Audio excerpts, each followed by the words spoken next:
voters decide who will lead their city. Oakland can be, and under my leadership it will be, a safe, clean, economically vibrant city. People know what they want and what they need, not just to survive, but to thrive. And I want to try to help make that happen. A city in transition, looking to turn the page after the recall of its last mayor, who's now facing federal corruption charges. Candidates putting forth plans for Oakland's pressing issues, public safety, homelessness, and a budget crisis. Make sure that their jobs are secure, but also make sure that we have a budget that is going to reflect a budget that is based on values. We need to keep businesses here, keep residents here, give them opportunities to grow. Tonight, the top two candidates leading a crowded fielded fundraising meet on the debate stage. Loren Taylor, a former city council member, positioning himself as a political outsider. We need someone who knows the city, has been on the ground, and not in Washington, D.C. for the past 27 years. He'll face former Congresswoman Barbara Lee, who just closed out 26 years representing the East Bay in the House. Oakland also needs experience and needs someone who can bring people together and who knows where the levers of power and funding are. The countdown to the April 15th special election is on. I love campaigns, and I'm going to fight hard in this campaign because I want to win. I know I have skills, the knowledge, and experiences to actually make a difference and move us in a better direction. KTVU presents the Oakland mayoral debate.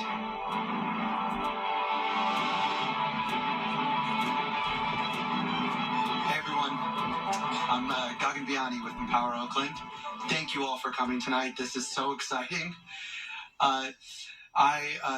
Empower Oakland is a volunteer-led political organization. Our goal is to increase access to information about candidates, and that's why we're helping put on this debate.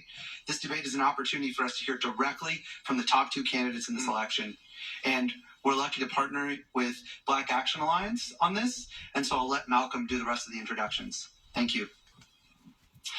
Good evening, everyone, and welcome. My name is Malcolm Goodwin, and I'm with Black Action Alliance and also the 100 Black Men of the Bay Area. Tonight's debate is an important opportunity to hear directly from the candidates who seek to lead our city. Before we begin, I want to take a moment to introduce Black Action Alliance because some of you are not familiar with our organization, as noticed by all the online content. So we were founded in 2025. BAA is a policy advocacy group dedicated to advancing Black lives in the East Bay. We're Oakland residents, we're parents, we're business leaders, public servants, and community volunteers, committed to building a safer and more prosperous and more equitable city. Our policies focus on safer communities, economic development, homelessness solutions, stronger public schools, and affordable housing. Now, I want to say this event would not be possible if it weren't for our incredible partners, the 100 Black Men of the Bay Area, the Coalition of 100 Black Women, Black Women Organized for Political Action, the NAACP, Oakland Branch, and Brotherhood of Elders Network. And a very special thanks to KTVU for hosting this debate with us tonight. Now it's my pleasure to turn things over to our moderator, Dave Clark. Dave, take it away.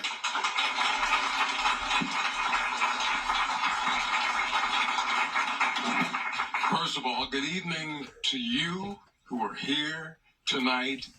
You are the best looking group I've been around all day. It is a pleasure to see you. It is a pleasure to see our candidates here tonight. I want to acknowledge the organizers who really did a great job putting this together. Would you give them a round of applause? This is a lot to do. But they did a great job organizing this. I also want to thank the candidates, you two being here, Barbara Lee and Loren Taylor. I thank you for being here. It's good to see you. The live audience that is here, would you give yourself a round of applause? And you're allowed to do that too. We are in the space called Town Fair in downtown Oakland. And Michelle McQueen, who runs this spot, thank you for what you've done. And I have to say a special thank you to KTVU Fox 2, my station, my colleagues from Mornings on 2. They are there. All of our colleagues are there. We're glad to be a part of this. The broadcasting, the live streaming on YouTube, on Facebook, and other platforms. We are everywhere. We are everywhere. Now, there are just a couple of things I want to say real quick. There are some rules for this debate, conversation. A couple of rules. The questions from the audience, they were pre-submitted before this event.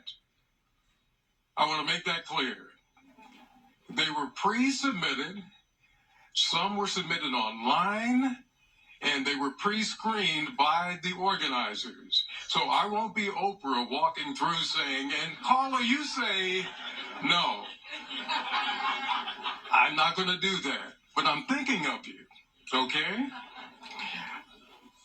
We have opening statements. Our speakers will have 5 minutes, up to 5 minutes, to let you know about themselves in their own words. 5 minutes. No interruptions. No interruptions. We're going to be fair. We're going to be professional. That's how we do it here.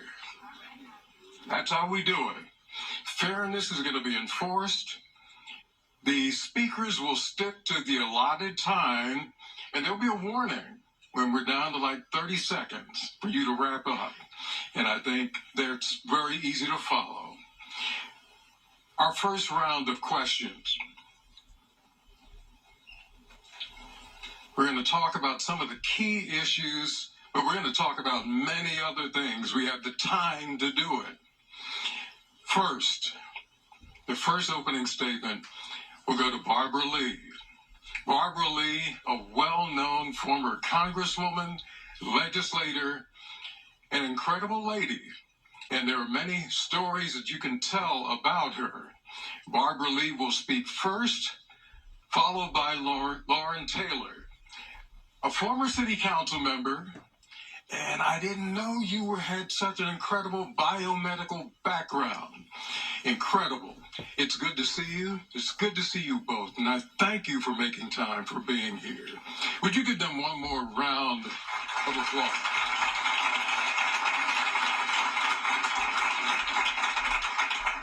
There are some heavy issues to talk about. We all know what Oakland is dealing with right now, but I wanted to start off with something light. And I want to ask you, and Loren, I'm going to start with you. With all the, is that mic working for you? There it is. This is one of those softball questions, but what do you like about Oakland? People can talk all day about the difficulties and all that, but what do you like about Oakland? Look, hands down, it's got to be the people. We have amazing people here who show up for each other day in, day out, regardless of the circumstance, the situation, and that is what I get most excited about when I think of the town. Okay. And Barbara? Of course, it's the people, but it's the diversity of the people, and it's the vibrancy of the people, and it's the vision of the people, it's the excitement of the people, and it's the unity of the people. Okay. Now, this session tonight is going to talk about some really tough issues, some specifics, but I want people to be able to get to know you. They've seen you for years. They've never been close to you. They want to talk about you both. And we have 2 minutes. We're going to start talking about the budget of the city of Oakland. The budget deficit. Pardon me? You're right. I told you we brought the best people in here. Thank you. Yeah, you know I didn't do that on purpose, right? Our opening statements beginning with Barbara Lee. Well, first, thank you, Dave, very much. Thank KTVU. I want to thank the event sponsors, organizers, all of you, of course, Town Fair, museum. Just thank you for bringing us together tonight to have this debate. It's important that voters make informed decisions about who they want to lead their city. So thank you very much. Now, Oakland, a little bit about me, it gave me the heart and the courage, really, for my life's journey. As a single mom, as a student at Mills College, as a community worker with the Black Panther Party, as as a legislative staff member, and yes, as a business owner. And so I know, though, the city that I love, like we all love, it's in crisis.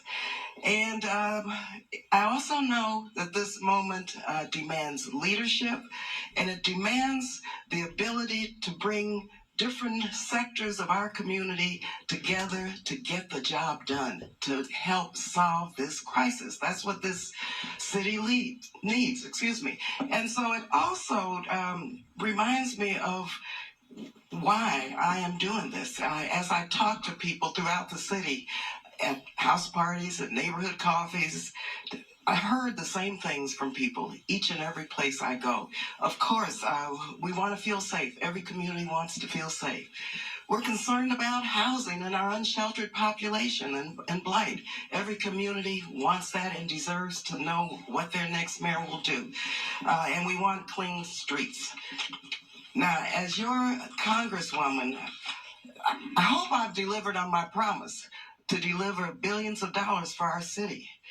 And now, if I'm so fortunate for you to elect me as mayor, I'll use that same grit, and that's what it takes, and determination and persistence. Yes, that's what it takes to actually address the priorities of this city, but also to use the leverage and the influence that I have. And after 27 years in Congress, focused on Oakland, the world, the country knows who Oakland is and what Oakland needs. And I want to be able to use that to help with economic development, to create good paying jobs, and to make sure that all of our neighborhoods not only survive, but thrive. I hope you'll join me with that effort. Thank you again, and thank you, Dave, very much. Loren? Testing. All right. Definitely want to begin with a thank you to the hosts. Thank you to Chef Michelle for opening up your establishment. And thank you to everybody who came out. My name is Loren Taylor. I am an engineer, former council member, and I am running for mayor. I'm also a father raising fourth-generation Oaklanders here with my wife, Erica, Dr. Erica Taylor, who's right here with me. We will be celebrating 19 years of marriage on April 8th, 1 week before Election Day. Erica and I, we chose to raise our children here in Oakland because we love this town. And if you are sitting here in this audience, if you are online watching on Zoom or streaming, you likely love this town as well because you took the time to engage. We care deeply about Oakland's future, and we have to be honest with ourselves. Oakland is broken. We have a lot of things that need to be fixed and need to be fixed immediately. If we don't respond with urgency, we could lose more residents, lose more businesses, lose more revenues, driving us closer to bankruptcy, and we could ultimately lose the most important thing, which is our ability to control our own destiny. The urgency is now. Oakland is failing its residents. Residents like Tom, a business owner in West Oakland, whose multi-million-dollar business is growing. He had the opportunity to expand right here in Oakland, but because of the crime, because of the homelessness, he took those jobs, established a second footprint in a business-friendly Southern California city instead. That's dollars, that's jobs, that's investment that could and should have been made right here in Oakland. Also, residents like Tony, She is living in Maxwell Park.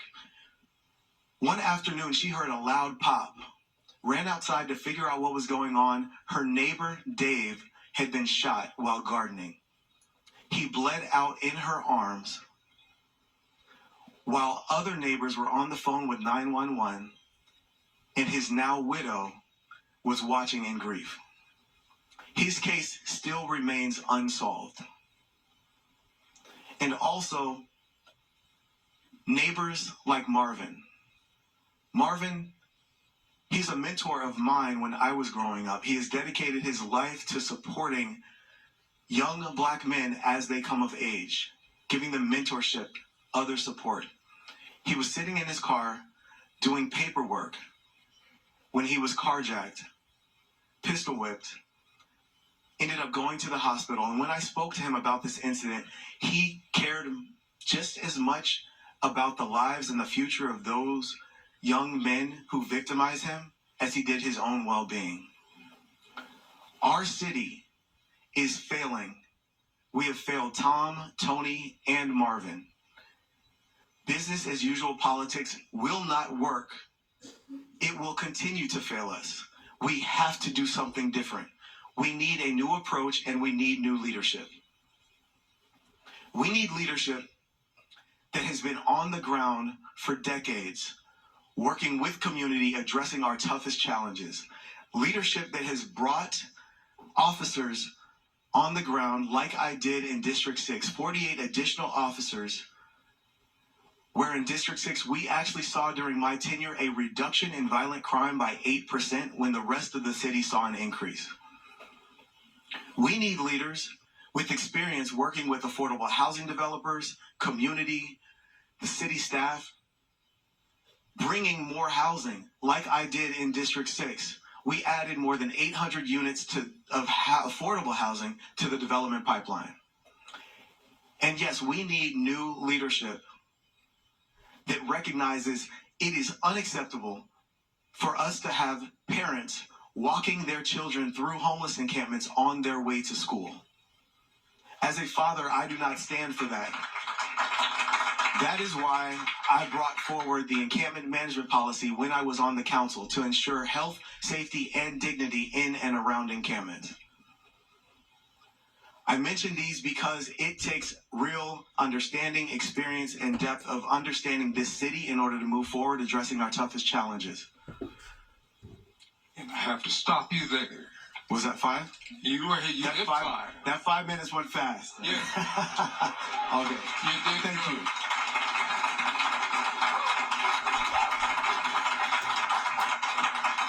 Ms. Lee, is there anything you want to add or respond to on that? Well, in terms of just the leadership failure in this city, I know for a fact that it requires collaboration and cooperation. And I'm very proud of the fact that 7 former mayors, city administrators, virtually all of our city council members, and many neighborhood organizations have endorsed Barbara Lee for mayor because it takes bringing people together to get the job done. We have got to stop this division in this city. Mm-hmm. And that has taken place over the last many, many years. And so I just wanted to respond to that by saying we don't have time to make up with people to get the job done. It's time that we solve our problems together. And it's time that we come together and work together instead of going our own ways, because we need leadership in this city. We need people to stop the talking and do the work. And I'm prepared to do the work. Barbara, thank you. Loren, thank you. We have to talk about the budget deficit in Oakland. It's scary. The deficit estimated at $129 million this year and $280 million over the next 2 years. How do you fix that? Loren, I'll start with you. Thank you, Dave. First of all, we have to understand that we did not get to this budget deficit overnight. It was a series of decisions that were made, decisions that were influenced in the process.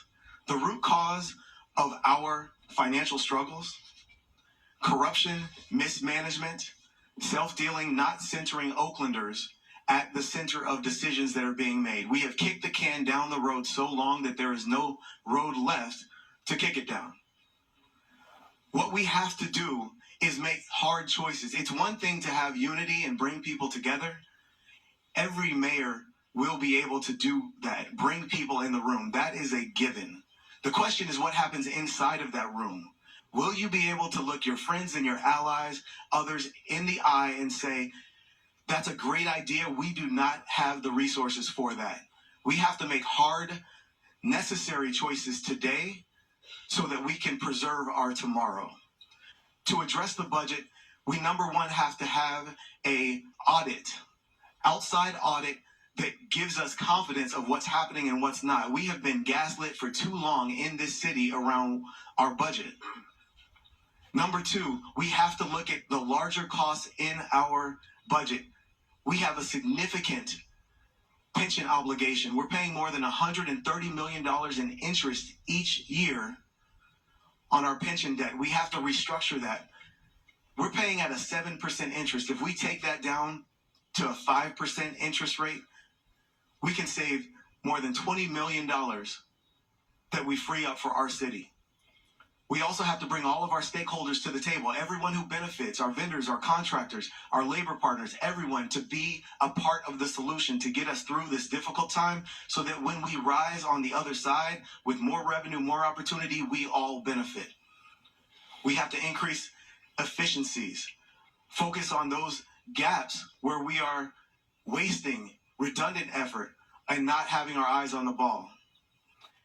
And at the same time, we have to recognize that where we're reducing costs, we can't cut our way out of this. We have to grow revenues, investing in those revenue-generating opportunities, our businesses. Addressing public safety, and I know we're going to get to that, is core because we're not going to attract business and investment if we're not safe. It looks like you're trying to pull my time. Stop you there. Thank you. We do have flexibilities. We do have flexibilities, but occasionally I may just have to stop you. Barbara Lee. Thanks very much. Yes, in order to come out of this hole that we're in, we have to raise revenue and, of course, cut expenditures. But we also need not just an audit, we need a forensic audit. We need an audit that's going to tell the taxpayers in this city where the waste, fraud, and abuse is in our city. And I know for a fact that there are those avenues to look at how we come back and put those revenues in the budget once we know where it is. Secondly, it's structural in many ways. We have to remember a couple of things. And I brought in millions of dollars, yes, during COVID to save lives and livelihoods. But this structural balancing act is unfortunate because the budget is still developed based on the infusion of federal funds. And that was a mistake. And we need to capture what took place as a result of that budgeting. Next, we need to raise revenue, and I do support the sales tax initiative that's going to be on the ballot April 15th. That's not going to solve our problem, but we have to have a balanced approach. That will bring in between $20 to $30 million, raising revenue. During and after COVID, the city failed to raise and collect revenues, code enforcement, fines, business taxes, parking tickets, for example. You name it. Revenue has got to be collected.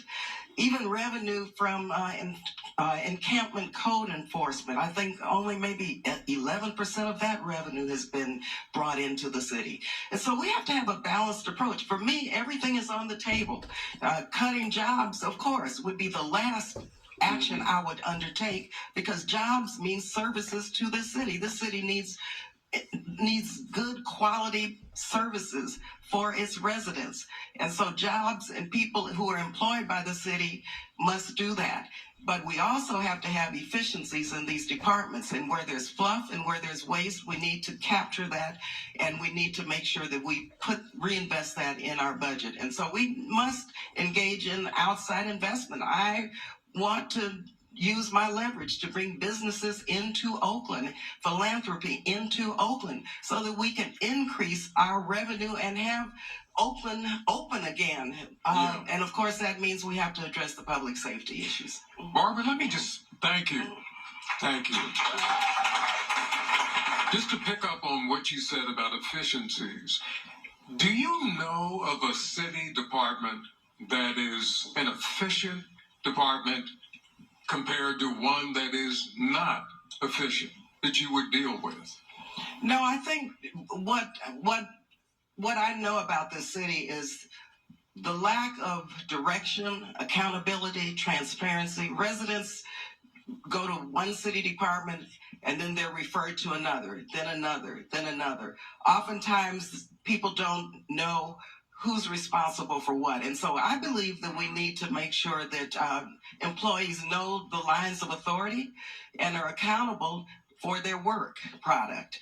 And so I have no distinction in terms of which departments function better than the other, but I do know structurally we need to reset here in Oakland, and we need employees to feel good about their jobs, but we also need accountability and benchmarks and goals and insurances that people will do their job the best in the best environment that they can do their job. Loren, I'll pose the same question to you. Do you mind repeating it? Yeah. Yeah. Do you know of a particular city department that is an efficient department and one that's not? Yeah, so we've got pockets of brilliance across our city. But what we struggle with is capturing data, understanding, measuring our performance and our progress, and being able to then hold folks accountable as a result. That's one of the reasons that when I first came onto the council, one of my first pieces of legislation was to urge the city administrator to implement department-level performance management. I have asked questions, tough questions, and the answer that comes back is, oh, we don't have that data. We don't have that information. Look, if people can control airplanes all around the world from their phone, we should be able to know how many bags of trash we have picked up in a given week. So we have to be better. We have to be better with our data. If you don't measure it, you're not going to be able to deliver it. And so when I'm focused on as mayor is making sure that we have systems change, putting the tools and the infrastructure in place to make sure that our city operates more effectively. And when every department has its stated goals, milestones to achieving those goals, we will have under my leadership performance dashboards published on at least a quarterly basis so that you can hold me accountable as well as the rest of the departments. That's what it's going to take to make sure we make measurable progress as a city. Thank you. Thank you both. I'm just going to veer off in another direction, come back to this later, but there's something that needles me, hurts me. As a newscaster on TV every day, I hate it when I see sideshows, when I see smash and grabs, when I see people who are carjacked, shootings on the freeway, all of that. I hate it. And I hate it when the perpetrators look like me, but I know it's not just people who look like me, but how does it make you feel, and what do you think you can do about it, Barbara?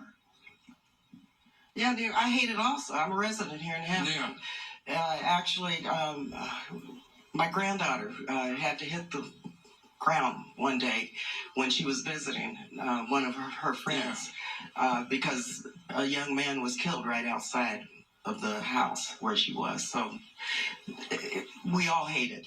And we've got to do something about it. Just this morning, 3 Chevron gas stations were robbed. And the crashes, the crash and grabs, the violence, and some of these crimes that are nonviolent are still, they create a sense of fear in the city, and they make sure that, and it makes certain that people won't come to the city, this sense of fear.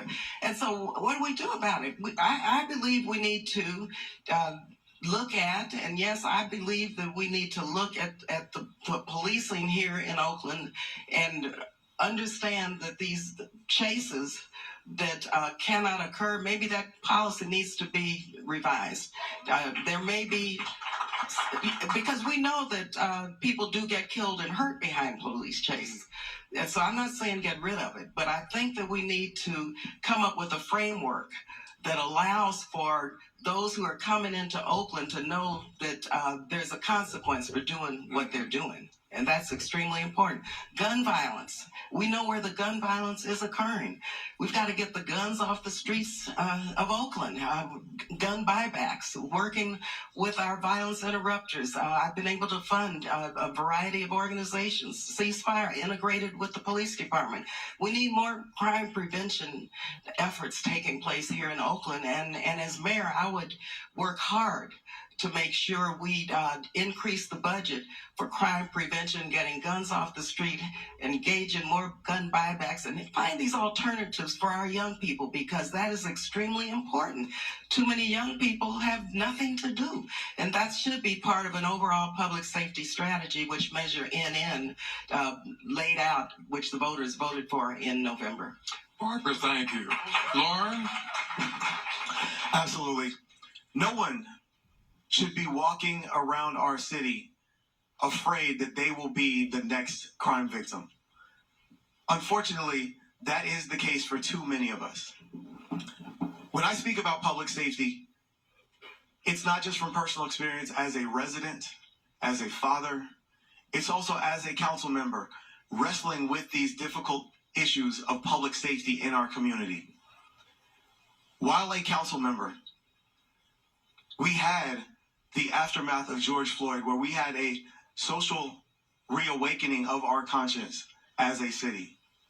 There were calls to defund the police. I stood firm against taking away $50 million from our police department because I knew that there was no plan to keep people safe when those resources were extracted. But at the same time, I held firm on my commitment to reimagining what public safety could and should be, more constitutional policing, deeper investments in violence prevention. I created and co-chaired the Reimagining Public Safety Task Force, where we focused on tangible solutions that improved our criminal justice public safety system, but also kept people safe in the meantime. We have to bring a multi-pronged approach, one that is very clear. We will not allow our residents to be victimized on our streets, folks to come from out of town in order to do dirt, while also recognizing that we do have to address root causes. We have to engage people directly in terms of creating alternative pathways and other options. I will continue to bring that leadership, balanced, multi-pronged approach as we have these difficult conversations.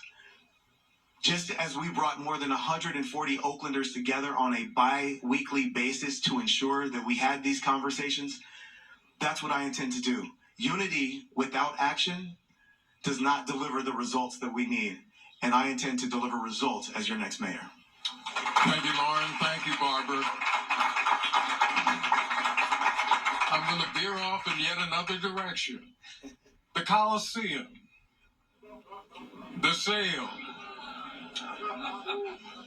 Oh, you've heard of it, huh? So what's your thoughts? The sale is done. What do you want, Barbara, to see done with the cities, what they sold it for, their part of it, and basically the expansion plans that are on? What would you like to see happen out of that? Well, Dave, I hope it's done, but I think we have a little ways to go. A little ways to go. I'm cautiously optimistic. Yeah. But let me just preface this by saying, had I been the mayor, I never would have linked the Coliseum deal to the city budget. I think that was not the right decision to make. But secondly, what I want to see done is what labor and business and the community have laid out, and that's economic development. It's housing. It's a plan for the surrounding areas in East Oakland. I know for a fact that people will come to Oakland if, in fact, they feel safe, but also if we have what the neighborhood and the corridor up Hagenberger Road would place there for tourists, for people to come, hotels.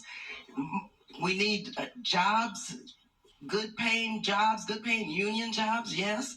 But also we need to make sure that the venue is such that entertainers want to come, sports teams would want to come, and that depends on how this deal is settled. But economic development, making sure the neighborhoods in East Oakland benefit from the economic development and the jobs and the services is key in any deal that will be consummated as a result of the Coliseum. But again, I hope it gets done. I'm cautiously optimistic, but I'm not happy about it being linked to the budget. But East Oakland deserves to have commerce. It deserves to be a vibrant community. It deserves to be safe. It deserves to be clean. And in fact, it deserves our support. I won't even talk about the A's, but leaving, but East Oakland seemed to be a better venue and better spot for the teams. Thank you, Barbara. Loren? Yes, I agree with Congresswoman Lee. It should never have been tied to the budget. That was I will say that was a short-sighted decision to kick the can down the road so you don't have to make hard decisions. Let's just liquidate an asset and save us a couple years. Should have never been done. When I look at the Coliseum, I think about it from my tenure as the council member representing District 6, where the Coliseum sits today. I have always had a vision that in East Oakland, we will have a second downtown, maybe not with high skyscrapers, but with just as much economic activity to rival what we're generating out of our downtown today. East Oakland has incredible potential that we have been sleeping on. When it comes to the Coliseum deal, I do believe that it is a transformational opportunity. 20 additional city blocks that can be created. Imagine the jobs you can create, the revenue, the tourism, the open spaces, the recreation. So much opportunity there, and it's all part of the downtown specific plan that has already been entitled back in 2014, 2015. We have to deliver on that. I am also cautiously optimistic on what it could be. If I were mayor at the time, though, I would have not sold or entered a transaction sale where we get a one-time payout. Oakland needs to be smarter about how it engages in investments, development deals, working with other businesses.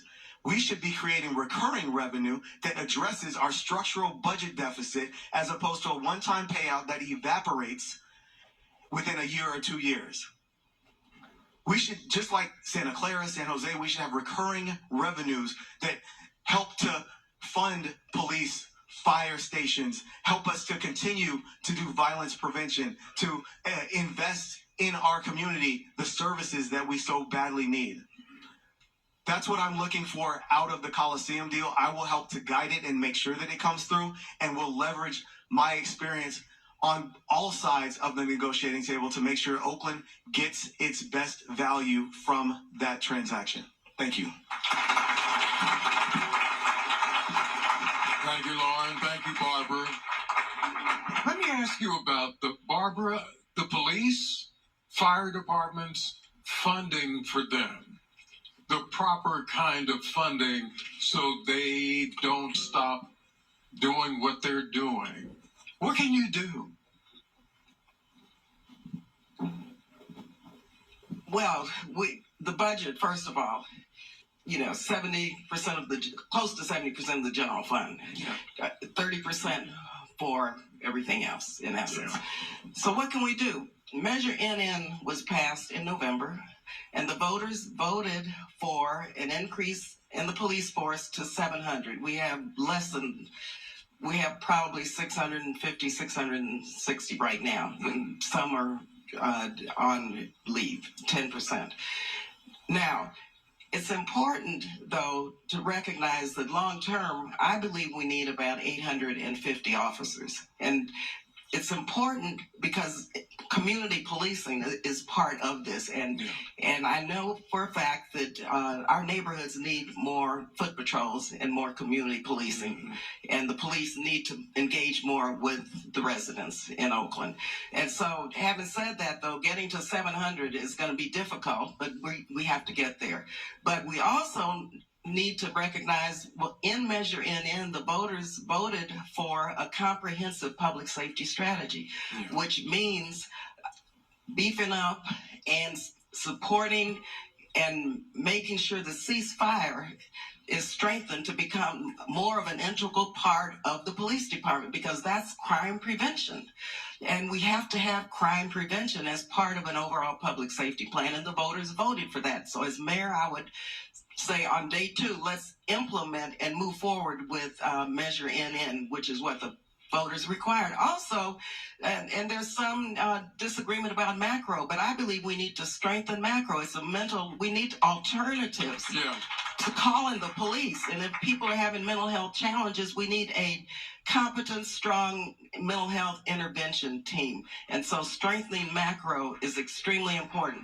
Finally, I'll just say, I believe that we need to also look at efficiencies within the police department, and where the overtime is not accounted for or transparent, we need to make sure we know exactly where those dollars are. And can we also develop more efficiencies with technology within the police department, who are doing administrative work, so they can get out and police? And we need to do a public safety corridor. Senator Jesse Arreguin is chair of the Public Safety Committee, and we have talked, and I know Supervisor Nate Miley have talked about a public safety corridor, which I would work with them on to implement right away.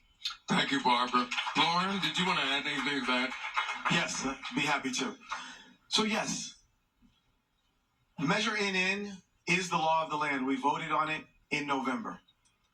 It represents the bare minimum. We've got to do more to keep our residents, our businesses, and others safe. I not only believe that we need to get to 800 or more officers, I have a plan to get to 800 in 3 years.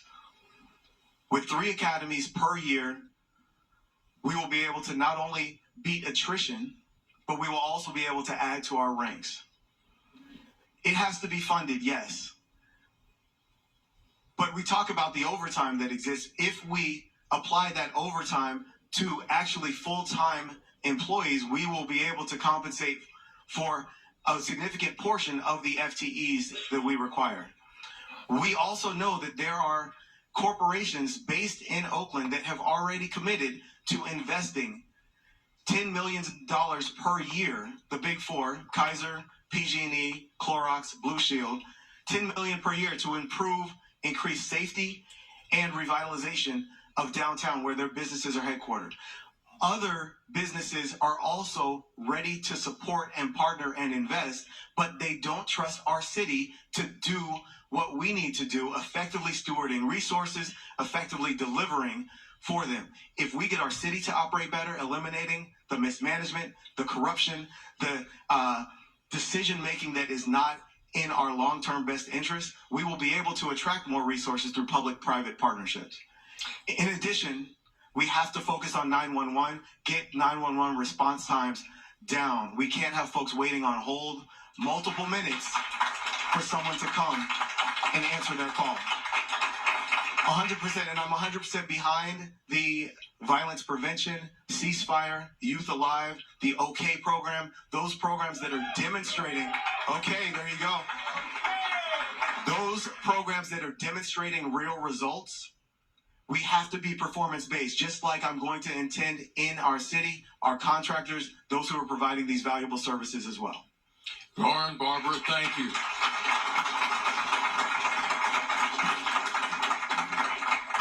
Barbara, the homeless crisis. You can't miss it. It's part of the bad reputation of Oakland that has spread around the country. How do you handle this crisis? It's part of the bad reputation of Oakland, but it also is a moral disgrace. Housing should be really a basic human right. I think we all need to have that framework and that lens about our unsheltered population and how we move forward. Couple of things. One is there's a racial equity issue here. The majority of people living on the streets are Black. Secondly, many people who are homeless, well, a third are drug addicted, a third mentally challenged, a third life experiences. In the past, of course, I have brought in millions of dollars for shelters, for affordable housing, for Covenant House, you name it.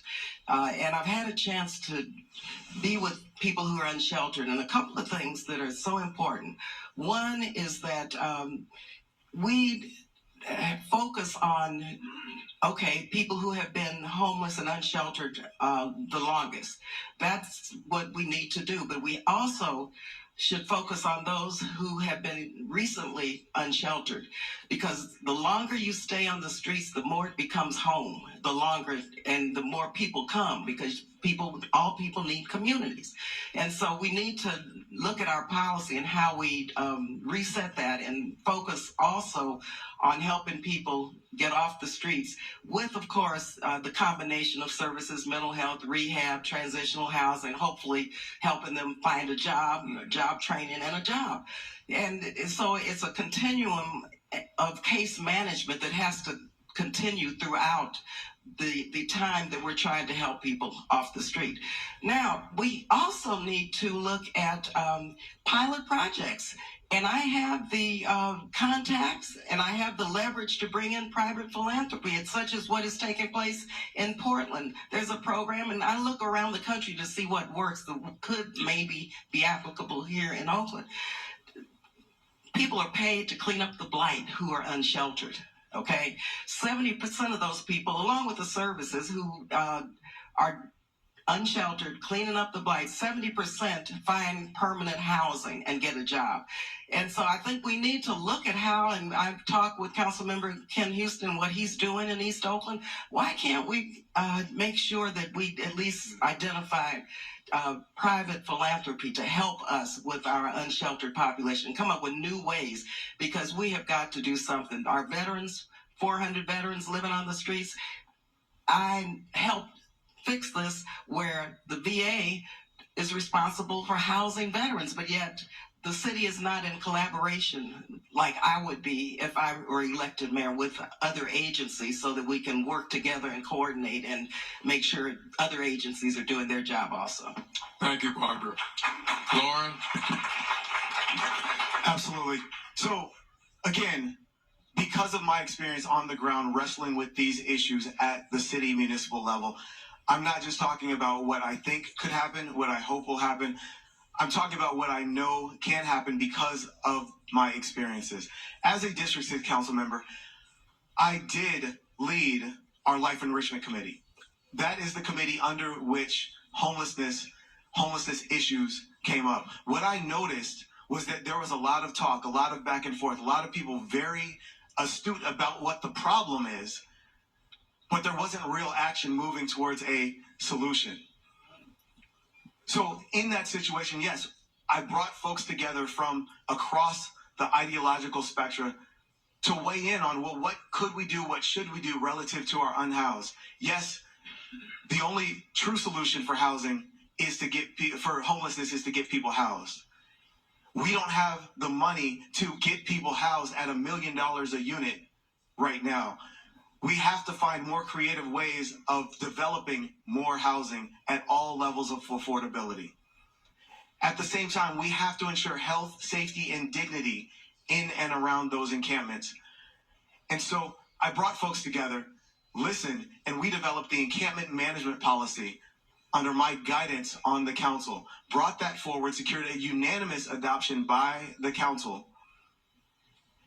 And implementing that will help to ensure that we address the significant number of fire 911 calls that are going towards encampments. It'll address the fact that we have encampments in front of our schools where they shouldn't be, high sensitivity areas, in front of businesses, in major parks, along waterways, those areas that there's pretty universal agreement we should not have them there. And yes, for those lower sensitivity areas where encampments may persist, we need to have standards that keep fires from happening, that keep people protected at the same time. And so, yes, we have to have a balanced approach. Under my leadership, we will implement the encampment management policy. We will also assure that we have appropriate services to address our unhoused population. Our unhoused population, they do not all have the same needs. It's not one size fits all. Some need deep mental health services, and others simply need first month, last month in security deposit, and they can sustain themselves. Yeah. We have to have better services, better accountability, and again, measurement of how our contractors are doing their jobs. Thank you. And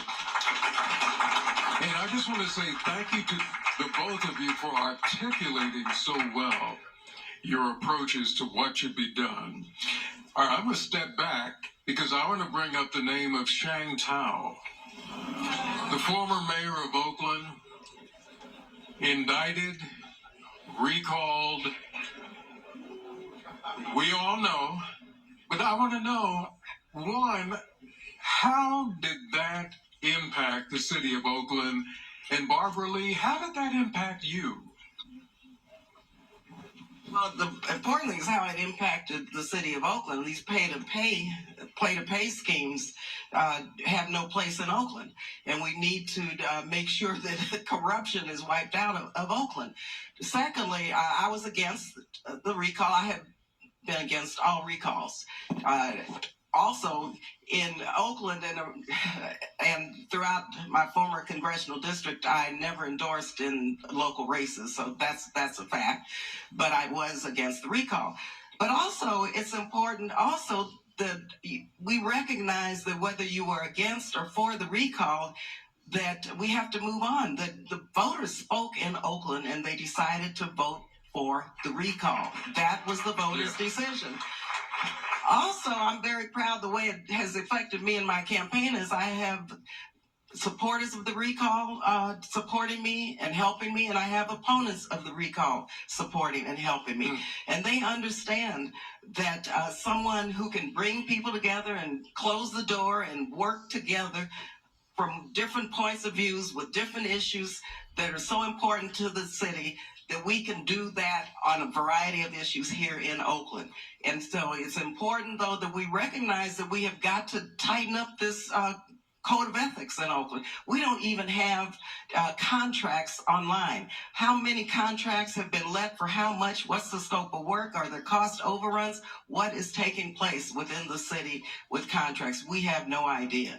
And so if I were mayor and if I'm elected, I would definitely institute a system where there's transparency in contracting, in rules and regulations, close many of these gaps that allow corruption to happen in this city, and make sure that all of the elected officials and appointed officials live within the code of conduct that we all and voters and residents deserve. Thank you, Barbara. Loren? I'm just going to start by saying the number 677. So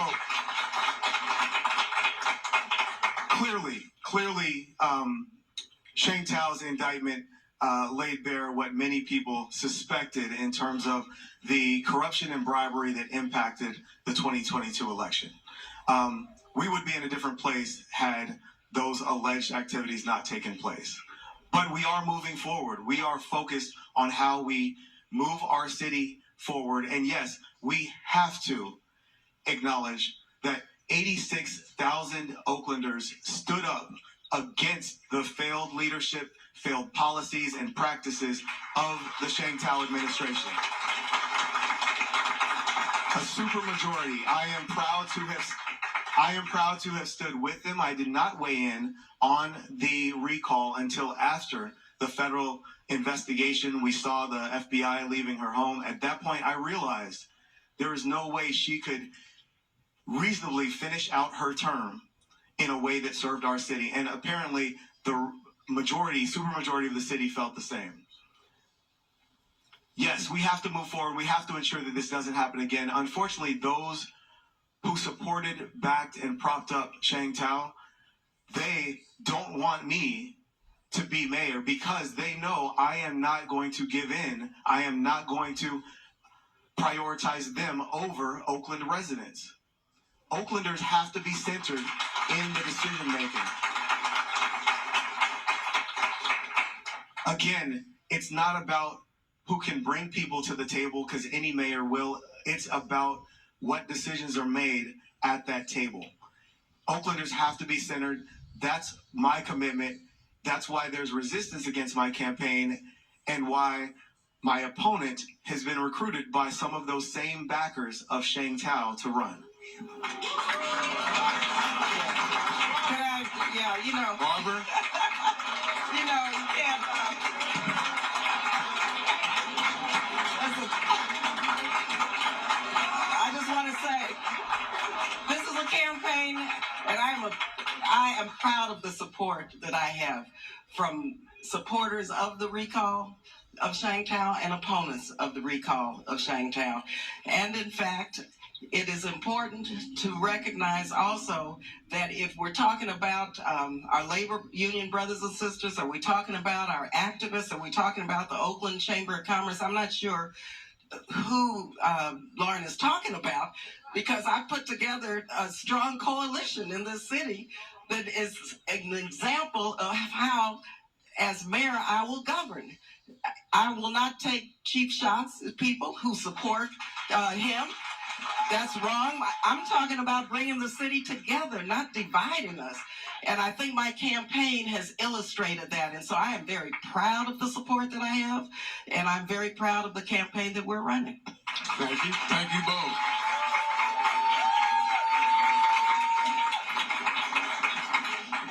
Can you help Oakland schools, the school districts? Money, morale, anything. Loren. Money, morale, anything. Can you throw them something? Yes. Can we help Oakland schools? We have to help Oakland schools. Our future as a city is tied to the future of our school district. We have way too many who are leaving our city because they don't have confidence in our schools being able to educate their children. We also have too many who see the problems, the challenges in our city, and they say, hey, you know what? If we can't take care of business, if we continue to be on the brink of bankruptcy, I'm going to go somewhere where I get a better value for my money, where my kids don't have to be afraid as they walk to school, where we don't have extracurricular programs, parks without divots all over the baseball field or the soccer field. We have to do better. And yes, the city addresses the wraparound services to support the students having their best possible education inside those school walls. Partnering with the school district on shared resources, partnering with the school district on how we augment the training and learning that's happening in the schools. I am proud to be a product of Oakland Unified School Districts. I am proud to be the son of a retired Oakland Unified School District teacher. It is absolutely critical. As we prepare our students, as they are prepared for life, that is our future. And if we don't have confidence in what we are giving them, then I fear for what Oakland will look like. So yes, we have to partner. There are ways to collectively go after money. There are ways to advocate for improvements in the school funding formulas with the state. There are ways that we can augment. One of the conversations I've been having with school district officials is how we create a citywide conflict resolution, de-escalation training where all of our students know how to resolve conflict without resorting to fights or guns, because we know they're too prevalent in our city. Thank you. Did you want to respond, Barbara? To the same question? Yeah. No. Well, I can give you another one. Oh, yeah, on schools. Yeah. Yeah, okay, well, sure. Well, first of all, it also relates to the last comment. I'm really proud to have the teachers supporting me in this campaign, and the educators. But a couple of things about schools right now. We see that our public school student population is going down, and school funding is based on average daily attendance. Yeah. And this means so many of our young Black and brown students are left in schools which have a hole in terms of resources. And as the city does not fund schools per se, but the city certainly can form stronger alliances and become better partners to the school district. There is a committee that should have been enacted and worked with between the mayor's office and the school district, which is just sitting there. So as mayor, I would activate that immediately, because it's important for the city to provide what it can provide to fill some of the gaps. As an example, I carried legislation in Washington that I want to bring here for STEM education for our young people, getting technology, getting tech companies, philanthropy to come to Oakland to help us with the schools. I can do that. I want to make sure that our labor unions enhance and work with young people going into apprenticeship training programs. I brought money in for that purpose. I want to see that acted on. That could help our schools, our young people. They deserve that. We need to make sure that the families of these students, that the city understands that families need housing, affordable housing. So many kids, our kids are homeless. Why can't we do, which I have in the past, federally, it just hasn't happened here in Oakland yet, the Deposit Act, where we paid first and last month's rent security deposit through a revolving fund for teachers who aren't making that much money, for students, families. So there are many, many things the city can do to help with our schools, but we just don't fund directly to the schools, but we can certainly fill the gaps and augment it with public-private partnerships and with someone who can exert leadership to bring those resources to Oakland. I thank you both. Did you want to add something to that? Okay. This room is filled with a lot of good-looking people. Many of them are African American, but not everybody. I want to know about your relationship. Loren, I'll start with you. With the Asian community, with the Latino community, with the Jewish community, with the white community. What's your relationship and interactions with them? My interaction is great. I've got incredible relationships. I mean, look around the room here. Let's see. So how to respond? Like I could go through each community, but maybe we'll just start with the fact that I'm a kid from Oakland. When we grow up in Oakland, we take for granted the diversity that we have here. It's just an everyday thing. We're growing up with friends from all the communities, AAPI, Asian, Latino, like all over. And yes, that's just commonplace. It was actually a surprise when I went off to school in the Midwest and realized that wasn't the norm for everybody.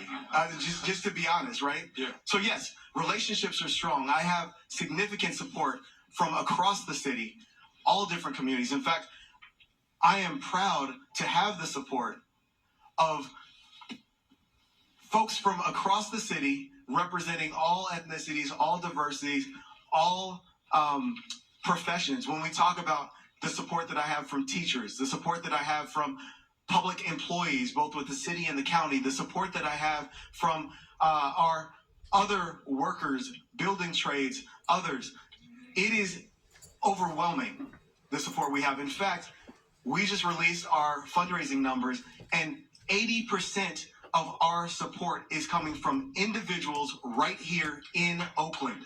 That Oaklanders are voting with their wallets. So yes, the support is strong, relationships, and as a council member, I work closely with many communities to bring additional resources, to help highlight inequities, and to help make sure that everyone is kept safe, that their neighborhoods are clean, and that we are creating those critical opportunities that allow all of us to thrive. Thank you. This is why the beauty of Oakland and the diversity and the vibrancy and the world is here in Oakland, and we should lift this up in our city even more so. And if I were mayor, I would definitely make sure we have some form of a communications PR media strategy to not only, yes, we have challenges, but we need to lift up exactly who we are as a city. And I have the support also of the Jewish community. I have the support of the Muslim community. I have the support of the LGBTQ plus community. I have the support of the Native American community, the AAPI community, the Latino community. It's important that we also recognize the work that we've done in the community. And I will continue as mayor to make sure that what I did as an example during COVID, I was the one who fought to bring resources into Oakland to save lives and livelihoods. But I made sure that the money went into the Black community, into the AAPI community, into the Native community, into the LGBTQ plus community, into the everywhere, Black, Jewish, Muslim, wherever the party was, the pandemic was the greatest. And with the Chamber of Commerce's in all of our communities, it's important that here in Oakland, that as mayor, we understand that there are equity issues in each community. There are equity issues in the Black community. There are racial equity issues that we have to see as part of our lens. There are issues of discrimination with the LGBTQ plus community. There are issues that are specific to each community, and a mayor must see each community, recognize, and move forward with an agenda that reflects the specific needs and aspirations of each community, but as a whole, because we are one Oakland. If I can just address one thing, definitely am grateful for the dollars that came to Oakland through COVID. I think that helps illustrate one of the key decisions that Oaklanders have to make.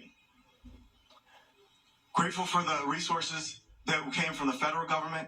I was on the ground as a council member, not just allocating resources, making sure that they were applied in a way that directly impacted people's lives, setting up testing centers, vaccination stations, actually where the rubber meets the road, passing out food to address food scarcity.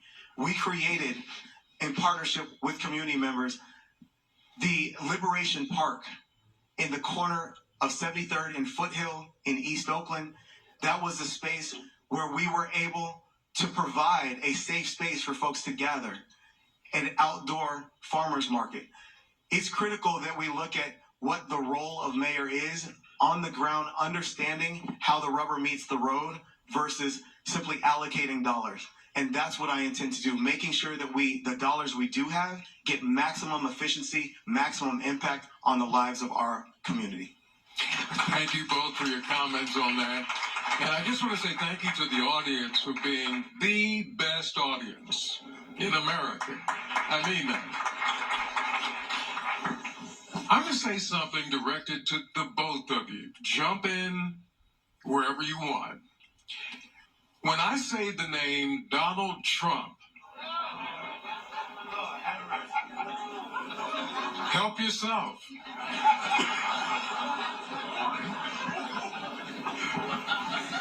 Clearly, we have no friends in Washington, D.C. right now. In fact, we have a target on our back because of how we stand up our values here in Oakland. There are assaults coming our way, some that we see and some that are being planned that we haven't yet anticipated. It is critical that we as Oakland stand up for each other. When one of us are attacked, all of us are attacked. So whether that's our LGBTQ community, our immigrant community, others, we have to stand firm to protect them, to provide a safe space, a sanctuary, and to ensure that there's adequate information and resources available. That's what I intend to do as mayor. We do not have a savior or manna coming from heaven or DC or wherever. We have to do this on our own, and it takes the resolve, the leadership, folks who can turn, a dollar into 15 cents or, sorry, 50, I messed that up, my bad. That's all right. It's all right. But yes, we have to be able to make do with the resources we have and really make it stretch so we can support all of us. And that's what's going to be necessary as we partner with other cities, counties, agencies, others. So thank you. Well, no one knows Donald Trump like Barbara Lee, first of all. Secondly, we need to understand, and you say, who is Donald Trump? He's an authoritarian trying to dismantle the government, beginning with what you see already has taken place, and now soon it will be the Department of Education. I know Project 2025 very well. I'm here in Oakland, and I want to tell you, I see how it will be manifested here in Oakland, and Oakland needs a mayor who's going to see this coming. Oakland's going to need a mayor who knows how not only to resist, but how to fight for resources from our state government and philanthropy to help our immigrant families who ICE is going to come after soon, and who knows how to make sure that we unify and not allow Donald Trump to pit communities against each other. And that is going to take place if we don't have a mayor who's going to say no way here in Oakland. Also, I am the lead plaintiff in the lawsuit against Donald Trump and the Proud Boys. I was sitting on the floor of Congress January 6th with the NAACP. This lawsuit is moving through the courts. And I share this with you because it's important that you have a mayor who knows the world in which we live and works with the NAACP on this lawsuit so that we can make sure that we win. It may be the only one that we win. But it's important that we know this administration. It's important that we sound the alarm. And it's important that we fight to get every dollar we can find here into Oakland. And again, I'm proud of the support that I have from the chair of the Appropriations Committee in Sacramento, Buffy Wicks. I mean, we need to have allies you can pick up the phone and call and say, Donald Trump is doing this. We need to have the state step up. And that's exactly what I would do as mayor. Use the leverage and the contacts and the ability to fill in the gaps and to beat back what is taking place on behalf of the residents of Oakland. I would like you both to comment on Gavin Newsom, the governor, and Kamala Harris. Their impact, their importance to you. Well, both are very important. Again, taking out the personal importance, they're important to Oakland. Look at the gaps that the governor and the CHP has filled in terms of public safety. We need to have a governor who's going to sign legislation that if I were mayor, I would champion, that would have criteria that Oakland would meet so that we could be eligible for state resources. It's very important that residents in Oakland have the ability to, and through their mayor, to be able to pick up the phone again and say, this is what we need. This is how we want this to work for Oakland. Also, it's important to know that, Kamala Harris was born here in Oakland, and she loves Oakland. And whatever her future holds, she's connected very closely here to Oakland. I was first member of Congress that endorsed her, and she right here in Frank Ogawa Plaza. And I share that Because we cannot, and I'm glad you asked that question, we cannot forget who they are and why a mayor has to be able to connect with people outside of Oakland for Oakland. And that is exactly what a Barbara Lee will definitely, not for Barbara Lee, so it's not personal, but it's for the residents of Oakland to make life better for Oakland. Finally, I'll just say here in Oakland, in the city, going back to the city, and what we need to do in terms of resources, we need to, in the city, get our grants writing division together, because we need to know, again, what's coming down the pipe. We don't need to miss funding opportunities. We need to be ready before they even get out on the bid on the market. We need to be able to say, okay, Madam Mayor, I want this legislation written in this way so we can benefit, so we can apply for the grants and help Oakland financially. And so that's one effort that there's a big gap in the city, and that goes right back to the governor and how we work with our state officials. All right. Loren. Absolutely. It is great to have a friend in Sacramento in Gavin Newsom. It is great to have one of our own, Kamala Harris, leading at a national level. What we must understand, we've gotten a lot of support from the state government. Yes, the CHP that has come and helped to improve public safety over the past year. Yes, we've gotten significant funding relative to homelessness, to both clear encampments, help house people, and build additional temporary housing to help our unhoused have a landing place before they can get their feet underneath them. We've gotten several bailouts when it comes to our education system, when it comes to others. But we are a drain on the state of California. We are a drain on the county because we cannot operate effectively. The mismanagement, the corruption, the self-dealing. Folks are ready to support Oakland even more heavily if we can effectively deliver, if we can manage our resources, if we can make progress. I know Governor Newsom is frustrated with how we've shown up. He's expressed this in press conferences and others, and I hear from others as well. And we've got to step up as a city. We've got to operate more effectively and efficiently.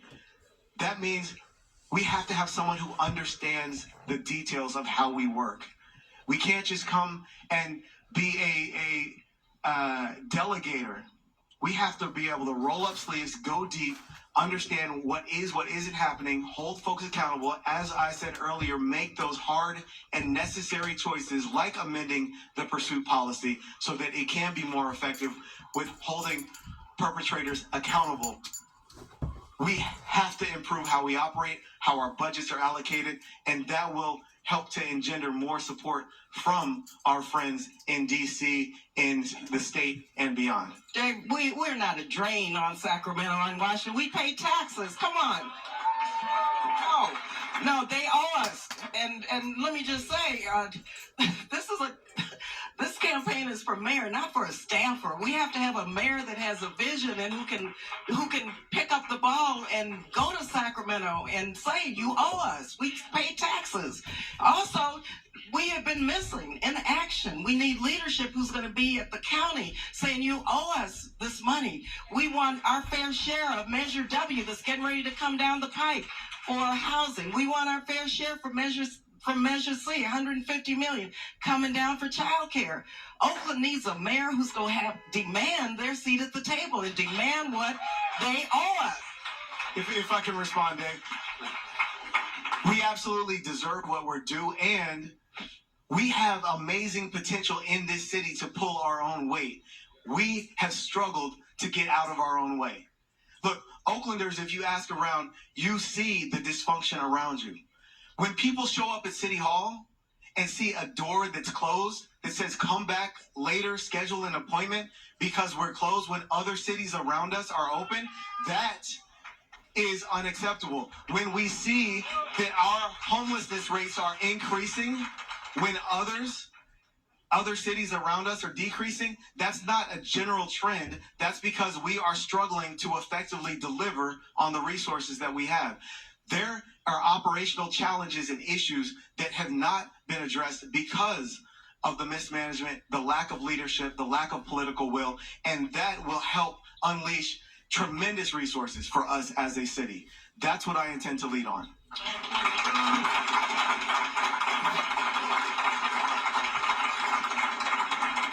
There's something I've been waiting to ask you. I've got several questions for you.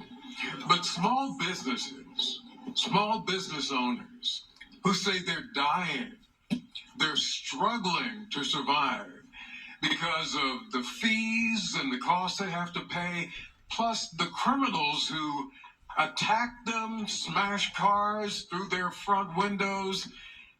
And people don't want to be out on the street walking to their businesses. What do you say to them? Look, Oakland is losing businesses because we are not taking care of business. We have to support our small businesses. They are the economic engine for our economy. If shop owners are unwilling to keep their stores open past 5 o'clock in the evening because they're afraid that they will be assaulted as they're closing after dark, that is unacceptable. We have to be a more business-friendly city. That's why I am proposing that we look at really understanding what it is that's driving these decisions of folks leaving. The bureaucracy, the difficulty navigating our city. I'm proposing that we establish concierge service for our small businesses to help them better navigate the bureaucracy in City Hall.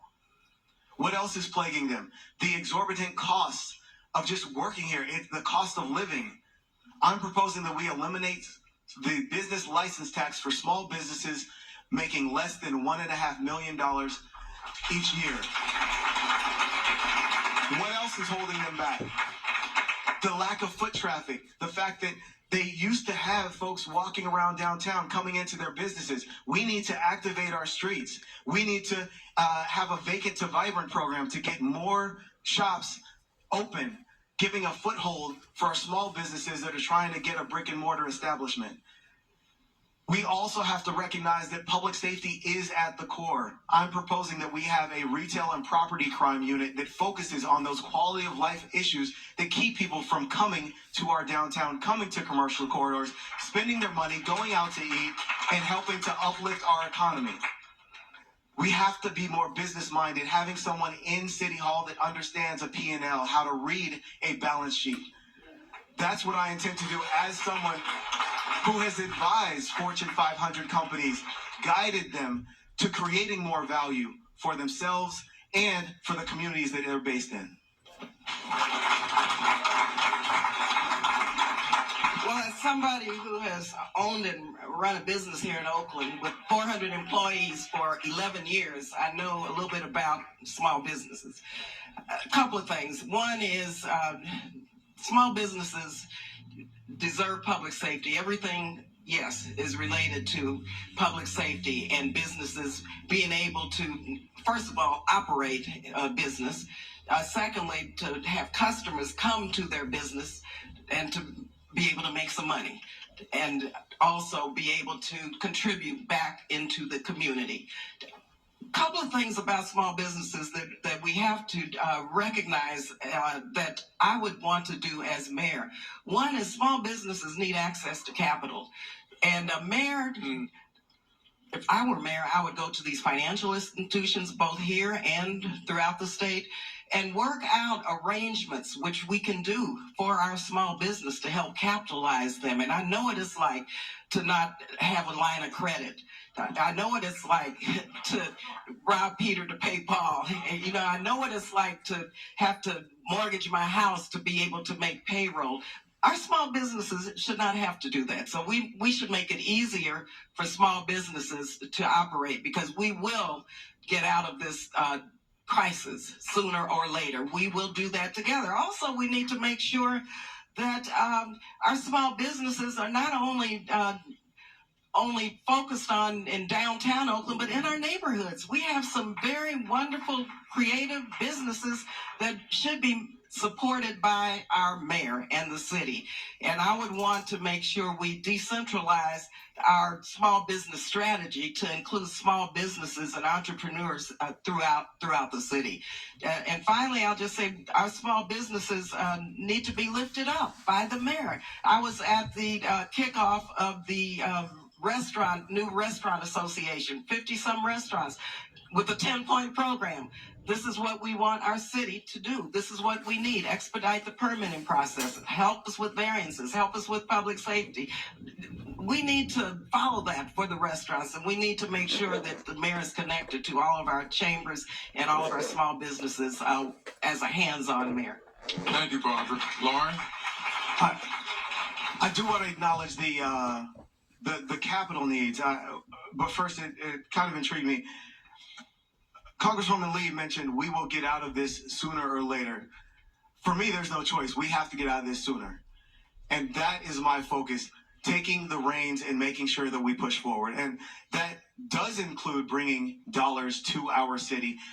It very similar, as I said earlier, leaning on experiences that I have, we brought almost $10 million to our city to invest in small businesses as we started the ESO Ventures Entrepreneurship Accelerator from the state because of partnerships and relationships that I was able to build, mature, and leverage. Absolutely, we have to bring capital. There are resources in order to do that. There are partners standing ready that I have worked with while on the council and looking forward to driving that, while also making sure that we recognize that it's not just the small businesses. We need larger businesses to come here, medium and large businesses that can create significant number of jobs, significant economic base. And part of that is my proposal to establish an economic development corporation, public-private partnership, focused on a specific goal of increasing our economy, bringing in businesses, jobs, and others so that Oaklanders don't have to commute 4 hours, 2 hours, an hour away in order to make an income. Look, we're not going to get out of it. We have to be honest with the residents of Oakland. We're not going to get out of this crisis on April 16th.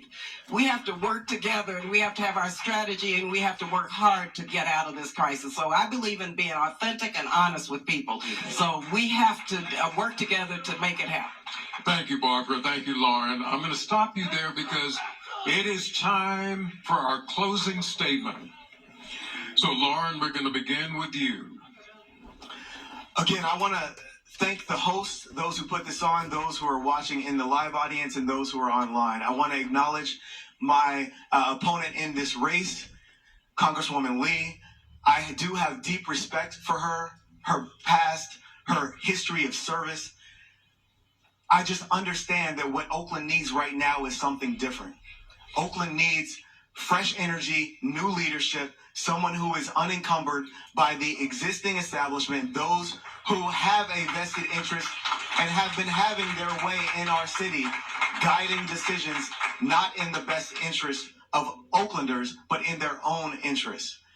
It is absolutely critical that we have someone who understands the details, is able to hit the ground running. Yes, I will not be doing the project management, etc. But I, as mayor, will need to hold people accountable.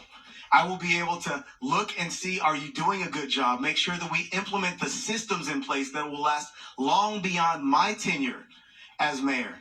And yes, I am committed to running again, to being a mayor for 6 or 10 years if the electorate sees fit to do that, not simply only working the last 18 months of Shane Tao's term. So yes, we need leadership that is dedicated, focused, connected to community, has been on the ground, working arm in arm, delivering results. Oaklanders have seen me. They've been working with me. I am not coming from the 50,000 foot level. I have been on the ground, committed to this town, and that's what I am consistently committed to doing. So yes, I'm Loren Taylor. I am an engineer, a professional problem solver. I like to fix things, And yes, our city is broken. Above all of that, I am a father raising kids here in Oakland, and I am committed to making sure that our city is a city that we're proud to leave to the next generation and not the one that we have right now. I'm Loren Taylor, running for mayor. I ask for your vote on April 15th. I ask for your partnership beyond that as we lead our city to its true prominence. Thank you. Thank you, Loren. Barbara Lee.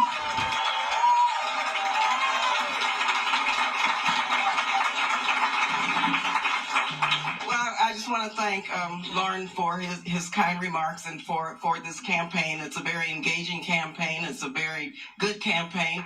But I also want to remind you that many of these decisions that were made that brought us to this crisis occurred by his votes when he was on the city council. So please don't be deceived by all of this, okay? Please. Secondly, no, I'm just saying, you know, we have to be clear about how this budget deficit and how this Duong contract and how all of these votes took place that brought us to this point. Now, so we've got to be truthful at these meetings and at these debates. And I have to just repeat once again, I don't believe the city is broken, but I believe that we're in a crisis. I believe we're in a crisis, and I know that we need leadership. Litterback. When cat litters are so heavy, it hurts. If you suffer from litterback, try Tiny